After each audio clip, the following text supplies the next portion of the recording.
Welcome to our channel. Today we how to restore Notion databases into a no-code app template, quick tutorial step-by-step clearly. To start restoring your Notion databases into a no-code app template, first open your Notion workspace. Navigate to the database you want to export. Click on the three-dot menu in the top right corner of the database. Select Export from the drop-down menu. Choose the format for the export, preferably CSV for easy integration. Once the export is complete, save the CSV file to your computer. Next, open the no-code app platform of your choice.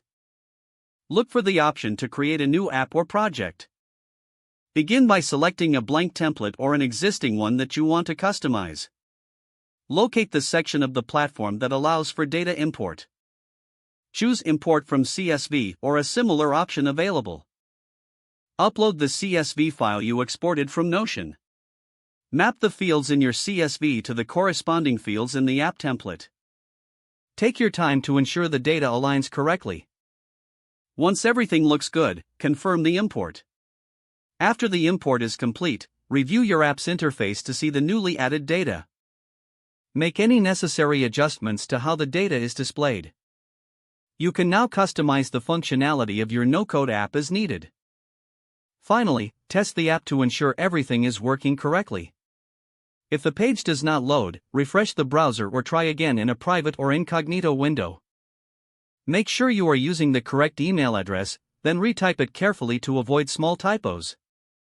If your password is not accepted, use the reset option and create a new strong password you can remember. Check your spam folder for verification or security emails, then complete any requested confirmation steps. Enable two-factor authentication if available to improve account security and reduce unauthorized access risk. After signing in, review your profile details so your contact information and settings are accurate and current. If you see an error message, note it down and try again after restarting your device and internet connection. Log out when you finish, especially on shared devices, to keep your account and payment information secure. If the page does not load, refresh the browser or try again in a private or incognito window. Don't forget to like this video and subscribe to our channel for more step-by-step tech guides.